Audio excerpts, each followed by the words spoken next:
the book reviews that we have scheduled for the year. And at this time, we are looking at the book called The CRUX by Richard P. Rumelt, a great author. And we've been doing this for the last week or so. Right now, we are on chapter 16 of the book.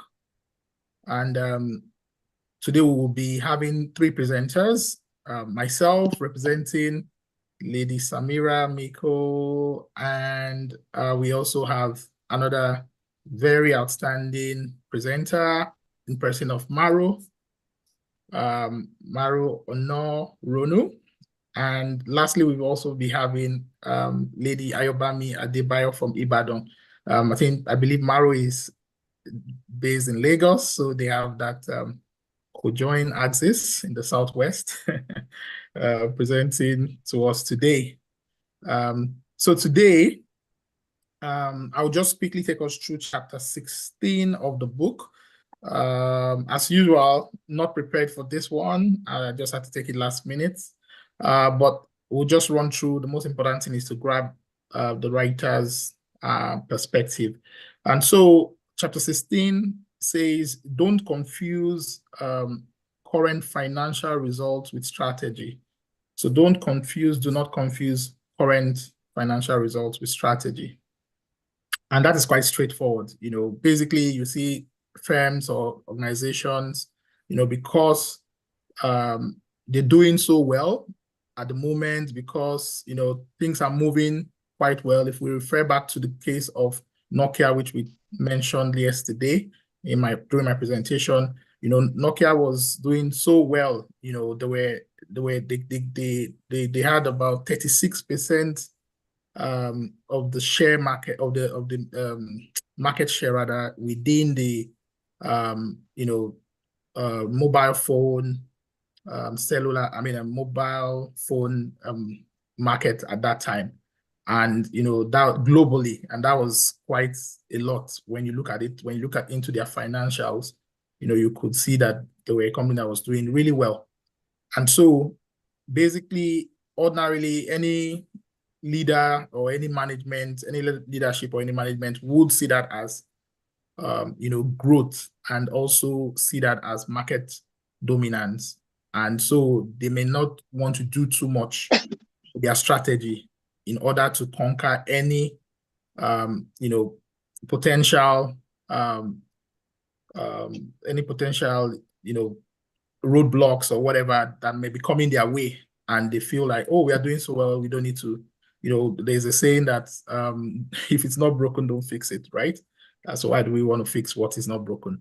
But not having that inner eye to see that, the competition is working to actually outdo them. And that is where strategy comes in, because you need to look every time, you need to work to ensure that your competition or the competitors in the market, is not, because you're not just working for your customers or for your clients. You're also working against the competition, in the sense that you need to understand their strategy, you need to understand their gameplay. It's just like in a football game or in any other sport, right? The applause will come from the crowd, will come from the audience, but your focus should be more towards the opponent, your competition, because if you do well, the applause will come in very well from the crowd. But if you don't do well, definitely you get booed by the crowd. And that's what was happening today. We are saying Nokia didn't do well. We are the ones that enjoyed Nokia, but we are still condemning Nokia in the end. So that's the reality of life. That's the irony of it. So always have your eye with the sorry, can someone help me mute? So always have your eyes on the ball, with the mindset that your opponent is coming to get same ball and kick it behind the post or the net. Okay, so problems with focusing on current earnings. We have historical context, we have value determination, we have market uncertainty, and we also have poor decision making.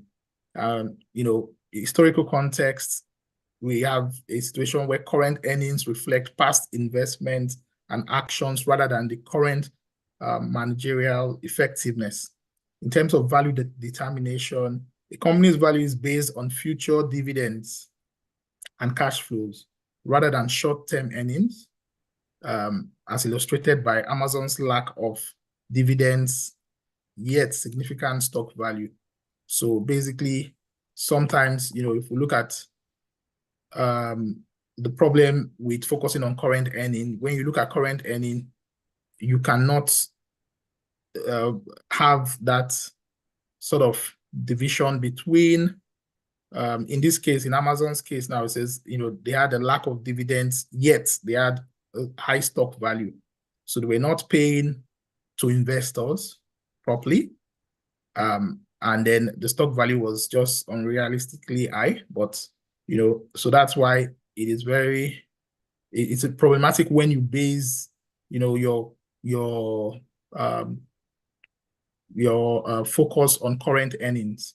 And so also market uncertainty. Analysts often misinterpret earnings fluctuations due to reliance on simplistic modeling methods that do not account for unpredictability.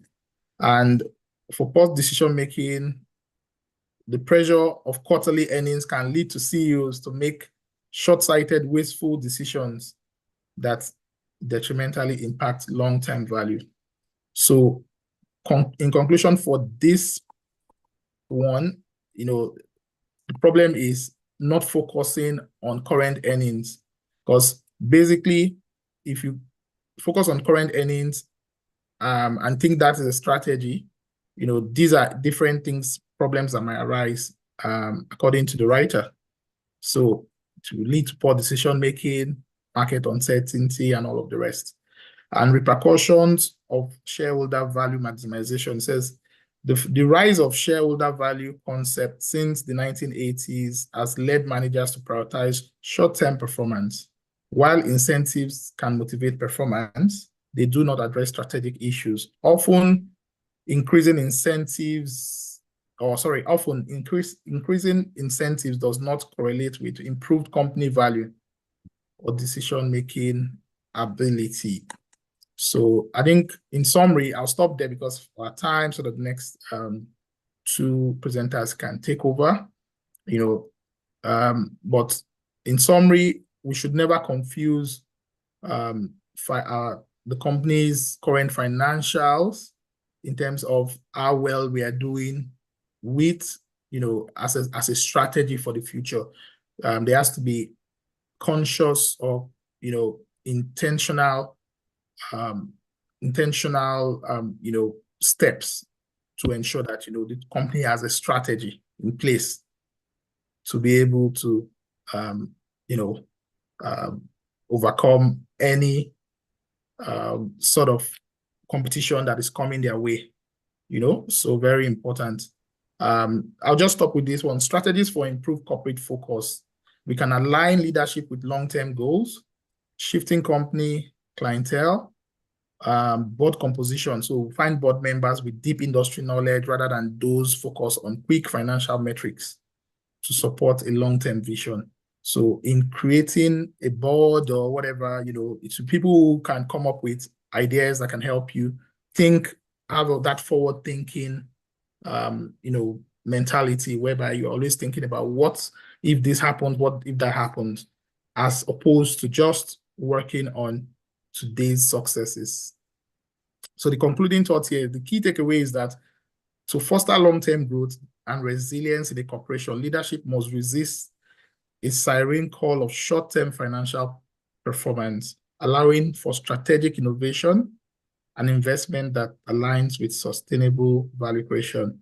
Thank you very much. So I'll just pass the mic to our next presenter now. I believe Mr. Maro is ready for us. So Mr. Maro Honoraro, PhD in view.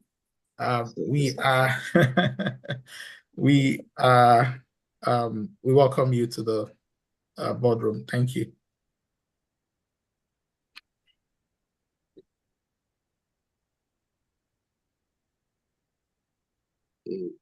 Good evening, everyone. Good evening, sir. You can hear me. Oh, take your time, sir. So you did justice to my surname, but it's allowed. It's not an English name. So I have okay. one of my former managers whose surname is similar, not exactly, but similar to yours. So I think I always try to pronounce his own version of it rather than. Oh, I see. And I'll tell you about that later. Okay. All right.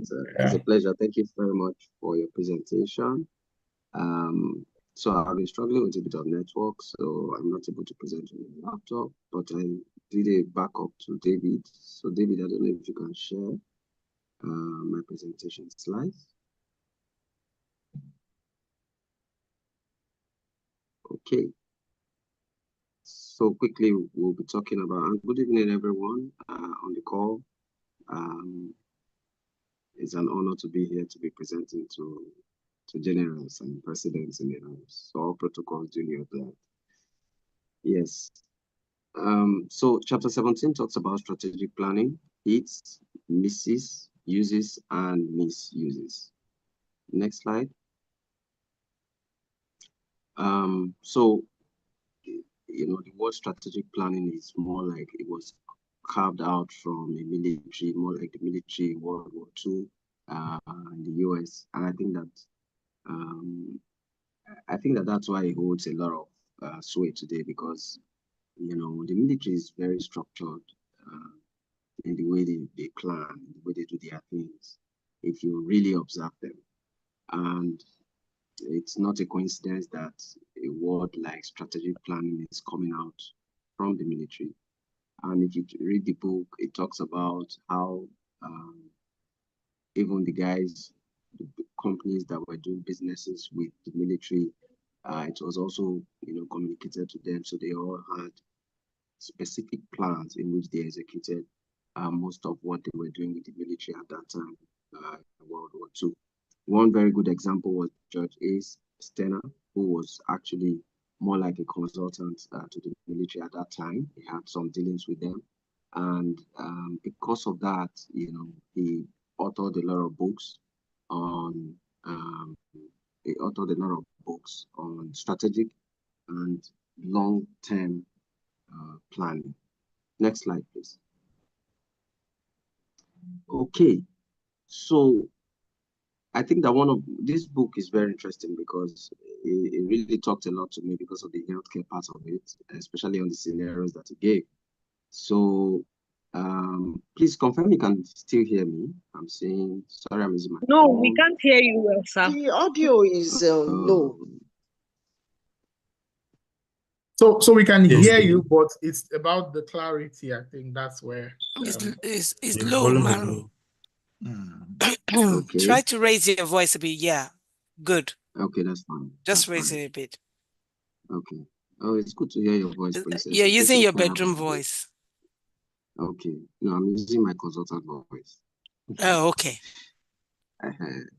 All right. I'll raise that now. So I think on the book, there were some scenarios that were painted on how to have futuristic strategic planning, you know, by identifying the CRUX. So remember that we're still talking about the CRUX. And with the CRUX, you can make some strategic plans, or you should. Let me put it that way. So an example is the pandemic in 2020.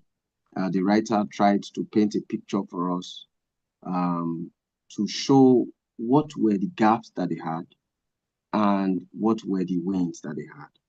And here I just brought out the big success in the US at that time was that they discovered that the crux of the issue that they had in curbing COVID-19 was the speed at which vaccines were developed, right? So there were a lot of back and forth. Okay, do we Are we prepared for face masks, for this, for our national stockpile, and all? But there were some guys who sat down to say, look, from the experience that we had from mumps and from other pandemics in the past, this is what our issues have been. The length of time it takes for us to develop a vaccine is why we don't respond on time. So when they discovered the crux of the matter, within a short time, a vaccine was developed. And in fact, according to what we have here, it says surprisingly, out for many sciences and most newspapers and TV stations, the vaccine was actually developed ahead of schedule and began distribution in early December 2020. Right. So the idea behind strategic planning should be that you first of all take out time to discover the crux of the issue or the problem, and then we set out specific steps to be able to solve that problem. Next slide, please. Next slide, David. Okay.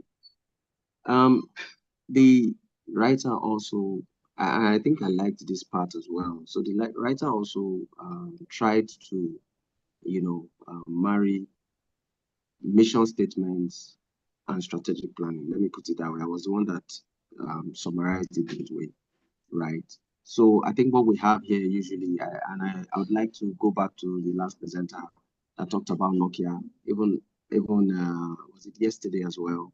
There was a case study on Nokia as well.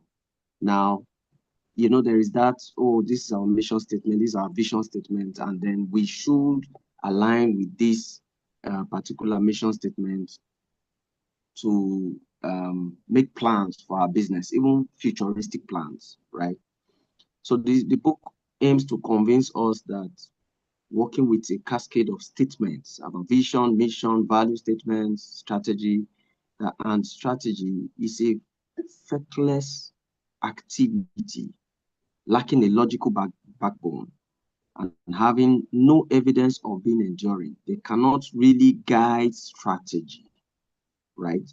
So your commitment to basic values will be eliminated by your actions, not statements framed on the wall. And there were examples with guys like Microsoft. Between 1990 and 2021, Microsoft had changed their mission statement like 3 times, right? In alignment with the changing world. So you can imagine if all the plans that Microsoft was making in 1991 was dependent on their existing mission statement. I mean, when they were planning for the future, maybe there will be no Microsoft today. Same thing with the CDC. In fact, this book really helped because even in me, my area of healthcare and public health, I didn't even know some things because with the CDC, for example, in 1999, between 1999 and 2021, a lot of things have changed in their mission statement. Why? Because for them, disease is no longer state of well-being and good health and all. Now there is gun violence, there is security, all as part of well-being, right? So that would affect your mission statement and when you are making plans for the future. So you don't need a vision or a mission statement to lead a business. Actually, you decide and create your actual mission as you design and implement your strategic response to change and to bring about change. Your publicly expressed mission is more of advertising and social signaling than guidance. It will change with shifts in fashion and leadership. And I think that this speaks to, again, to Nokia, right? So while a lot of people had gone to touch screen and the likes, and Android had gone to softwares, Apple had gone to softwares, Nokia still tried to hold on to that, their hardware integrity, hardware business, and we all know how it went. Okay, let's go further to, please, next slide, please. So strategic planning in business is very important. However, if you read the book, it tells you that it's easy for us to plan, but most times the plan does not have the inherent potential for execution. You know, and I like this quote from Mike Tyson that says, say everyone has a plan until they get punched in the mouth. Of course, all of us here know Mike Tyson was a boxer, or he was a boxer. Yeah, he's retired now. So everyone has a plan, you know. So the essential problem for most businesses is that the so-called strategic planning exercise do not produce strategies. Rather, they are actually attempting to predict and control financial outcomes. And I think the last presenter just mentioned that. Put simply, they are a form of budgeting. They do not address critical challenges. They don't address the crux of the issue. The process may glance at broader issues, but quickly centers on financial goals to be later followed by budget allocations. You know, so when we come to sit down to plan in business, I know I have a witness here. I call her the ambassador princess. You know, when we come to plan, quickly the plan goes straight to financial goals, financial budgets, and all, right? But really, from what this book is saying, there should be a different strategic session for that, right? Strategic planning, most especially when it has to do with futuristic remodeling, right? It should be all encompassing, not just based on finances. Next slide, David. Next slide, please. So our key takeaways here is that the mission and vision statements are bound to change as you identify the crux in a business and create strategic responses, right? So these are just my own understanding of the book. They are not the same way it is inside the book. So I have to read, understand, and then bring them out, right? So the success scorecard of strategic plans, I think the last presenter yesterday mentioned, you know, a shift from the regular KPIs and scorecards, right? So the success scorecard of strategic plans in business should not only focus on financial performance, but should accommodate for changing technology, products, customers, and competition. In fact, as a matter of fact, because I think there was a Royal Field company, I tried to research them as well. You know, it was a case study in this particular point because they failed to actually, you know, accommodate for change, especially for changing technology. Competition had gone ahead of them, right? But they were so focused on profitability and increasing profit margin. Lastly, we can use the crux from an existing challenge, maybe a pandemic, to prepare for futuristic problems. So identifying the crux now, and this speaks a lot to, especially to Nigeria, really, because I think it's a very good book, really, because when I read it, I saw a lot of gaps already in the way we plan in Nigeria, right? So there's a lot of, you know, let's fix the problem now. How do we prepare for where we are going? And we have all the signs. So the crux that we have made, the experience, which are the gaps that we are having now, could actually lay building blocks for the future. Thank you very much for listening. Thank you so much. I would say, Professor Maro, now I think I'll take you one step higher from where you're going. I mean, always a pleasure. Always a pleasure to listen to your gentle speaking. I mean, the way you just pick the words and the way you deliver it with, like Princess would like to say, I call it clinically. Thank you so much. I was really thrilled to listen to you. and your examples, the case studies, and everything that you came up with. Very, thank you so much. So in our usual fashion or in our usual manner, we'll just go ahead and give Maro. I'll stay at Maro so that I don't murder the second name, like he said. I think it's Onoronu, if I'm correct. Giving him his flowers for a very brilliant presentation. Thank you so much for that. I know we're supposed to go over to the next, and thank you for time management as well, because I think you did this under 15 minutes, even probably around the 12-minute mark or so. Thank you so much for that brilliant one. So I've noticed, Lady Obami, I've noticed that it seemed like there is some sort of mix here, because I can see that the slide you sent in was also the same chapter which Mara just presented, chapter 17, if I'm not wrong. Just do confirm that for me, Ma. So you're also going to speak on chapter 17, I believe. Lady Ayobami. Sorry, I didn't get that. Okay. What chapter are you presenting? That's my question. 17. Yeah, so it's same as Maro's, basically. I think there's a bit of mix up. Maybe. No, mine is 17. Let's see now. I just want to confirm. So David, what was the chapter? Oh, is David's Wahala. David, now you cause Wahala. I can see David is the culprit here. Sorry about that, everyone. It's okay. It's just he one gave of those both days. of us 17. Yes.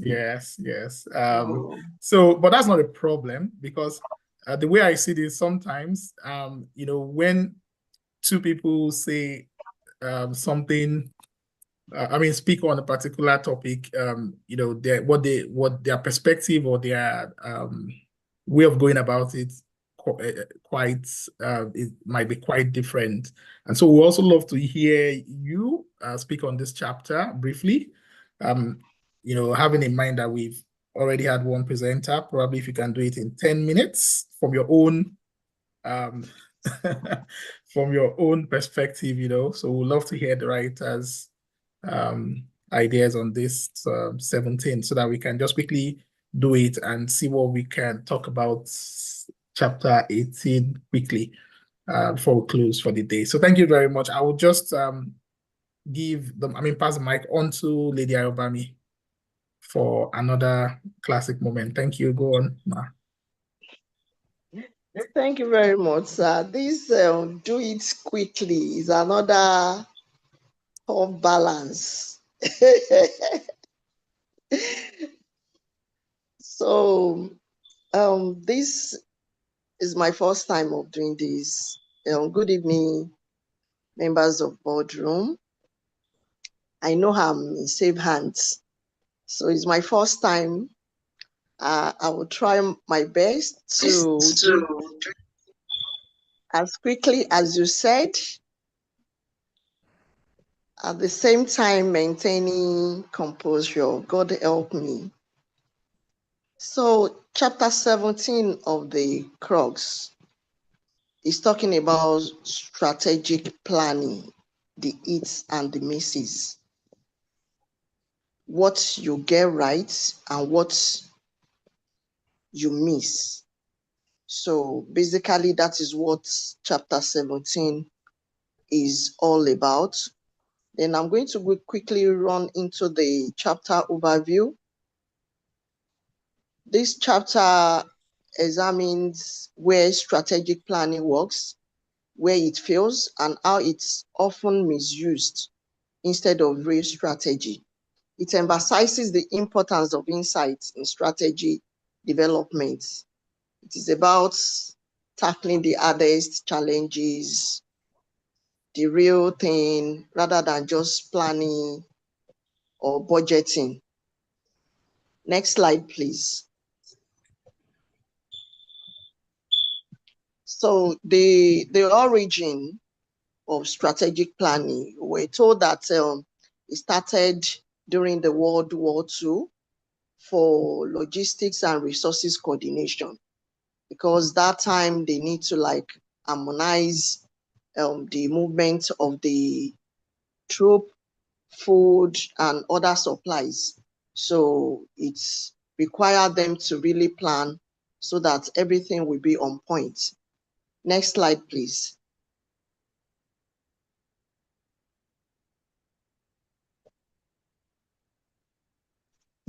Entry into business. So after the war, the planning spread to the regulated industries like electricity and communication. You know, electricity, they need to like, they successfully use the long range planning to forecast power demand. As in, they need to like predict how much electricity people will use years ahead to ensure they can supply enough of the power. So it also helped them to prepare infrastructure like building the new power plants or grids. So that is basically how the commercialization and strategy enter into commercial downstream. So planning focuses on specific timelines, resources. It's also about execution. Strategy focuses on why, what, and how to achieve a goal. It is about direction and choices. Planning supports strategy by making it actionable. You know, is one thing for you to plan, is another thing for you to be able to execute your plans. So they are saying that planning, when you plan, by the time you action it, that is what real strategy is all about. Next slide, please. Okay. Where planning works best. I'm trying, there's something that is blocking me. It's blocking my slide from my hand here. It's princess picture. Princess is always everywhere. I don't know if it can be taken down. Okay, anyway, let me go ahead. So if it's from your end, I think what you need to do is so you can see the princess picture on your screen, right? As opposed to say I'm trying to, it's blocking part of my slide. Anyway, no, in order not to waste you can time, move it. I'm trying to move it. It's not. Use your hand. Oh, okay. And it's pick. Moving now. So yeah, I guess it's my device that is not responding to command on time. Okay, Umi, Okay, we can see your message to join another meeting. You are excused, ma. Thank you for joining. Sorry, go ahead, ma. Where planning works best. Planning works best in a stable, predictable environment with steady demand. In competitive or uncertain environment, long-range planning often fails.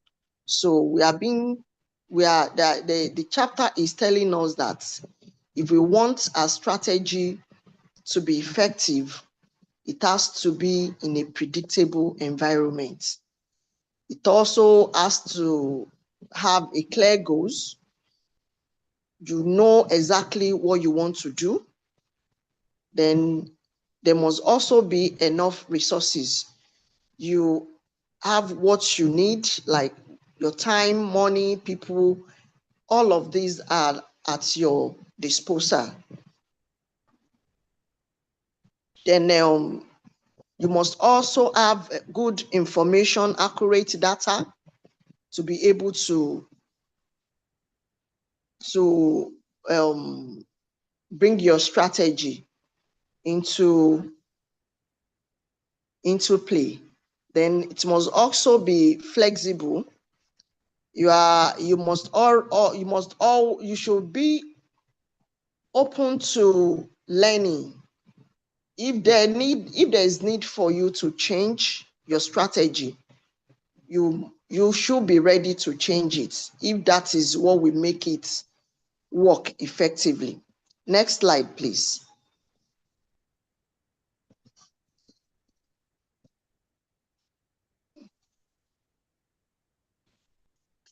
Okay, mission statement misuse. Many organizations confuse mission statement and vision document with strategy. Mission, vision statement are set direction, strategy outlines how to get there. Like your mission is, okay, how best to provide your service, but it is not strategy. Strategy is, we speak to something like how you are going to achieve it. But mission will tell you this is what you are set to do. And strategy will point you into how you actualize it. So next slide, please.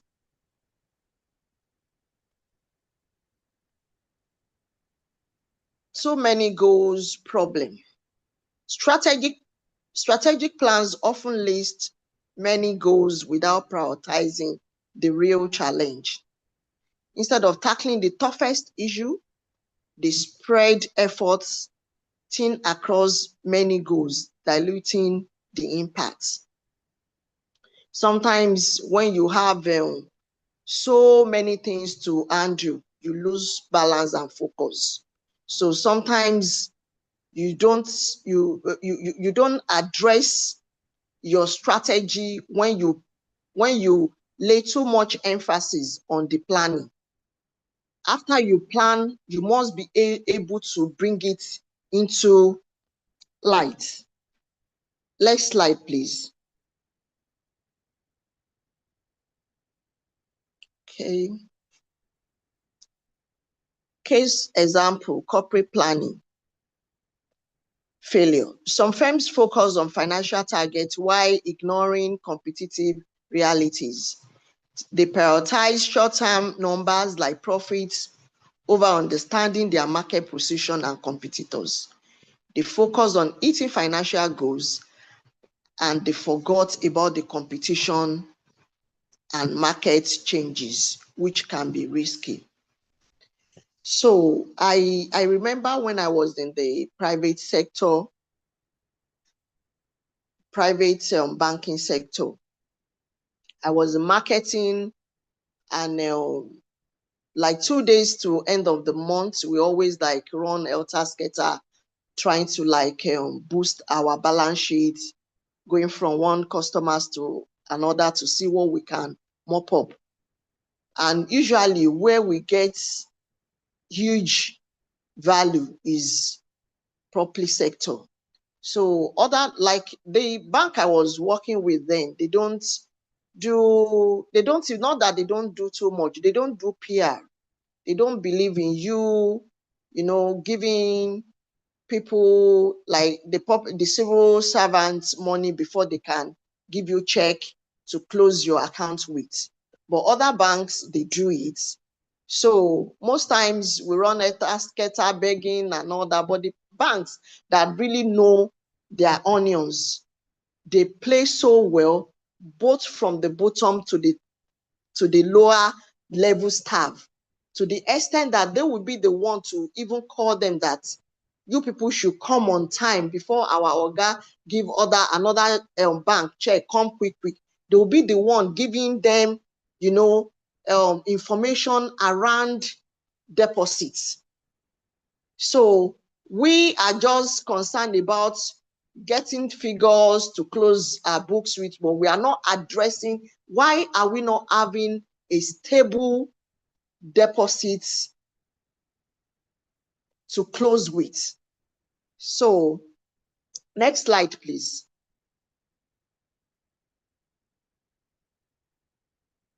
Why planning fails? Plans turn into budgeting exercises rather than problem-solving tools. They are more concerned with numbers on the spreadsheet than solving the actual problem. This is still part of what I said earlier. They are concerned about making profit. They are not addressing the problem so that it will not be, we will not be at disadvantage at long run, which was what happened eventually, because the bank had to like merge. Another bank acquired that particular bank because they couldn't meet up with capitalization. So next slide, please. Strategy versus planning. Strategy addresses the critical challenge. Planning. Strategy addresses a critical challenge. Planning often just extrapolates trends. Planning focuses on specifics, timelines, resources. It is about execution. Strategy focuses on why, what, and how to achieve a goal. It is about direction and choices. Planning supports strategy by making it actionable. So at the end of the day, both still goes hand in hand. Next slide, please. Good strategy focuses on diagnosis, guiding policy, and coherent action. Next slide, please. Planning is a tool, not a substitute for real strategic thinking. Next slide, please. Leaders must focus on the crux of the problem, not paperwork. Thank you. That's the end of my presentation. Wow. Sorry, I was trying to unmute myself. Well done. Thank you so much. Thank you, Lady Ovosa. Thank you. I mean, for a first timer, you never sounded like one to start with. Cool, calm, composed. And I really loved your slides. You know, they were quite, I mean, it was quite colorful. The slides were quite colorful and easy to read through, you know, to follow your presentation. Thank you so much, Lady Ayobami, for that brilliant one. You know, each time I think about, you know, the way we interact within this platform, I remember, you know, at the very start, Princess said, "Oh, just calm down, just calm down." You know, that had its effect on you, I believe, because in the start it looked like, "Oh, I can't figure out my slide, I can't figure out my this and all that," but you didn't even show any sign of those during your presentation. Thank you so much for your brilliant presentation. I'll give the people the chance to speak after now, but before that, let's go on to give Lady Ayobami her flowers. Okay, I could see a message in the, yeah, okay, it's to David, not to, okay. So basically, let's say thank you so much. Thank you for that presentation. That